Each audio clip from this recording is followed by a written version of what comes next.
Dios les bendiga, soy el pastor Gilberto Gutiérrez de la Iglesia Bautista de México DF. Me da mucho gusto saludarles en este domingo 7 de enero 2018.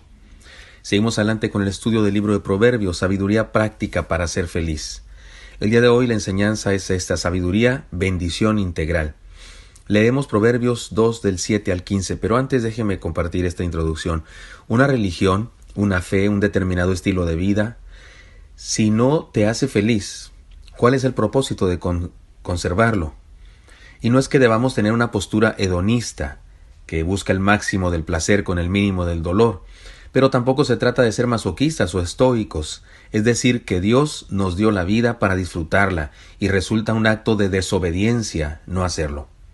Recordemos estas palabras del mismo Señor Jesús: el ladrón no viene sino para hurtar, matar y destruir. Yo he venido para que tengan vida y para que la tengan en abundancia. Juan 10:10. El asunto es claro, debemos aspirar a una vida plena. Si caminamos con Él, no hay otra clase de vida. Analicemos el pasaje y permítanme dar una breve enseñanza de cada porción y después puntualizar las enseñanzas más significativas. Versículo 7. Él provee de sana sabiduría a los rectos, es escudo a los que caminan rectamente. La enseñanza aquí es muy evidente. Como lo hemos dicho muchas veces, la sabiduría verdadera viene de Dios, y al que la atesora le provee de protección integral. Recibir la oferta de Dios de hacernos sabios es recibir protección. Versículo 8. Es el que guarda las veredas del juicio y preserva el camino de sus santos. Una de las bendiciones de la decisión de ser sabios es que la sabiduría nos da dirección, y eso, una vez más, nos da seguridad. Versículo 9. Entonces entenderás justicia, juicio y equidad y todo buen camino. Aunque parece redundante y obvio, debemos decir que Dios nos ofrece la sabiduría para hacernos sabios, obvio. Y cuando somos sabios, podemos distinguir con claridad entre el bien y el mal. Así es que no solamente somos sabios, sino también santos. Somos mejores personas. Versículo 10. Cuando la sabiduría entrare en tu corazón y la ciencia fuere grata a tu alma. Aquí las metáforas nos ayudan a entender que debemos abrirle a la sabiduría todas las puertas de nuestro ser, la mente, el corazón, la voluntad. Versículo 11. La discreción te guardará, te preservará la inteligencia. La sabiduría tiene que ver con el uso de la lengua y con los pensamientos que mueven la lengua. Y el control sobre estos asuntos nos permite vivir seguros. No hay persona en más riesgo que la que no controla sus pensamientos ni su lengua. Versículo 12. Para librarte del mal camino de los hombres que hablan perversidades. Así como nos ayuda a distinguir entre el bien y el mal, la sabiduría también nos ayuda a escoger mejor a las personas con las que nos relacionamos. Versículos 13 y hasta el 15.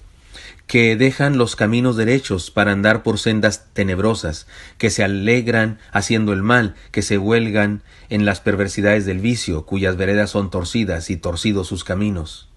Los no sabios o necios son lo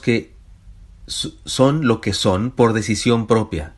Voluntariamente escogen el camino de la necedad y se apartan de Dios y caminan rumbo a la muerte. En todo esto encontramos una enseñanza fundamental.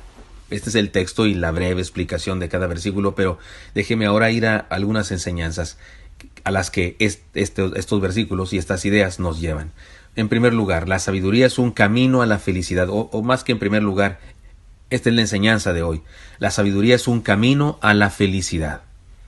Este es un mensaje repetitivo en todo el libro de Proverbios.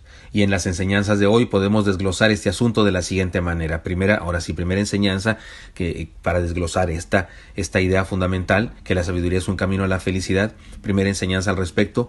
La sabiduría es producto de un Dios que nos protege. ¿De dónde nos viene la sabiduría? De Dios, por supuesto. Y este Dios es un Dios protector, un Dios cuidador. Es el Padre eterno, el Padre que sustenta el universo, el Padre que provee. Esa es la función de un padre, ¿no es cierto? Humano. Cuidar, proveer, defender. Bueno, pues Dios es mejor que todos los buenos padres del mundo. Así es que la sabiduría es el producto o el resultado de un Dios que nos protege. Dios desea nuestra santidad y como consecuencia de ello nuestro bienestar, nuestra felicidad plena. Y esta es la razón por la que nos desafía a seguirle y hacer su voluntad. Recordemos que sus mandamientos son altruistas, es decir, tiene como propósito bendecirnos, salvaguardarnos de la destrucción. Esta es la razón por la que Él aborrece el pecado. porque el pecado destruye lo que Él más ama, nosotros, los seres humanos. Así que ser sabios es ser creyentes, es ser seguidores del Señor, es ser obedientes a su palabra, es ser aptos para tomar decisiones, dispuestos para crecer y madurar. Y esta actitud, esta sabiduría, nos protege, nos cuida, nos salvaguarda, nos mantiene bajo la poderosa mano de Dios. En segundo lugar, la sabiduría transforma nuestras ideas, nuestros sentimientos y como consecuencia nuestras relaciones también. Si el temor de Dios es el origen de la sabiduría, entonces podemos decir que el asunto tiene que ver con la conversión. Vivir lejos de Dios, lo cual es una necedad, nos obliga a perpetuar actitudes, incluso nos hace repetir patrones negativos de nuestros progenitores. Podemos decir que todo sigue igual, es pan con lo mismo. En la necedad solo hay pan con lo mismo. En cambio, cuando caminamos con Dios y experimentamos la sabiduría que viene de Él, no volvemos a ser los mismos. Incluso se nos nota y la gente lo menciona. ¿Qué te pasa? Tú no eras así, etcétera, etcétera. Esta es la razón por la que a los cristianos se les llamó cristianos por primera vez allá en Antioquía. Lo dice Hechos 11:26. Porque se parecían a Cristo. Eran diferentes, no eran gente del vulgo, gente común, pero hablaban como que no eran del vulgo, como que no eran comunes porque habían estado con Jesús. Les transformó la vida. Ahora déjeme decir dos áreas en las que experimentamos transformación cuando experimentamos la sabiduría de Dios en nuestra vida y cuando aceptamos seguirle, cuando aceptamos obedecerle, aceptamos, es decir, ser sabios. En primer lugar, la transformación de nuestra vida es un asunto de carácter. Tiene que ver con comportamiento, con manera de ser. No solo tiene que ver con actividades religiosas, tiene que ver con la manera como nos relacionamos con los demás. Ser transformados por el Señor es ser mejores, es ser tolerantes, es ser amables, es ser felices, es ser alegres, es ser pacientes, es ser mansos, es ser buenos, es decir, ser sabios. Porque una persona así es sabia, es mejor, vive más feliz. Caminar con Jesús nos transforma, nos hace sabios y nos hace mejores padres, mejores hijos, mejores esposos, mejores empleados, mejores jefes. Nos hace honestos en nuestros negocios, leales en nuestros tratos y pacientes. Es decir, sabios, incluso en medio de los problemas. En segundo lugar, la transformación de nuestra vida es un asunto de visión, de cómo vemos las cosas.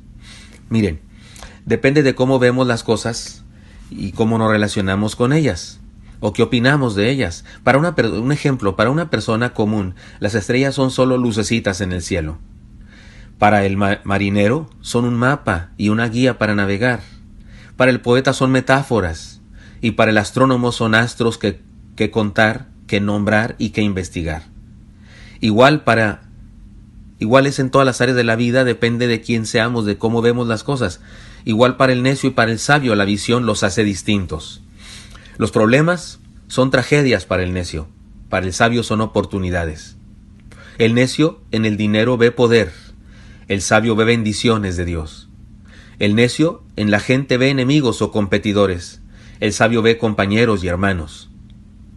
El necio ve a Dios como una idea, un concepto, una religión. El sabio ve a Dios como una persona real con la cual relacionarse a través del amor, esperanza, fe. El necio se ve a sí mismo como un soberano, como jefe. El sabio se ve a sí mismo como súbdito en el reino de Cristo. El necio no ve su futuro, solo ve el presente. El sabio vive su presente con la esperanza de un futuro glorioso que puede ver. Definitivamente, la sabiduría de Dios nos transforma, y nos transforma el carácter y nos transforma la visión, entre otras cosas. Ahora bien, ninguno de nosotros es un caso terminado. Si usted no se ha sentido identificado con un sabio en forma perfecta, pues debo decirle, ninguno de nosotros es un caso terminado, estamos en proceso. La transformación o la sabiduría nos hablan de un intenso y genuino caminar con el Señor. Debemos caminar con tal intensidad con el Señor todos los días que las huellas de su obra se nos noten. Así es que le propongo, seamos sabios y dejemos que la sabiduría de Dios transforme nuestra vida y nos haga mejores personas.